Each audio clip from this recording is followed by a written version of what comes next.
Hello, so I'm Peter Aziz. I'm introducing my upcoming webinar on Magickally Healing Trauma. The problem with healing trauma is psychology doesn't adequately deal with all of it. You see, many things happen during trauma, which are not just on a psychological level, but on an energetic and on a soul level. You have things like partial soul loss, cracks in the aura, leakage of energy, loss of power, bits of the self being frozen and no longer growing. To each of these, there's a magical solution.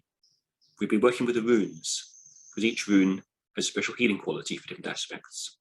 For instance, there's a rune for resurrecting that which just died, which is very useful for then breaking the dead parts of yourself from the soul losses, for unfreezing those emotional blocks. But also, even some of the emotional complications can be made much easier by using the runes. Just by putting back into a perspective where you're the creator, you can observe the emotion without being too caught in it. For example, the 9th rune is, people often see as a way of actually just pacifying emotions, not seen as a permanent healer.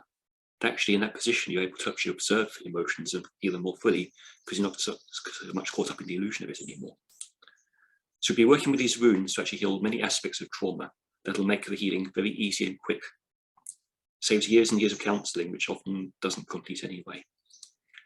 So in this workshop, we'll be guided through the different types of trauma that can be healed. I'll give you attunements to the runes and initiations to use its runic powers so they'll be very easy to use.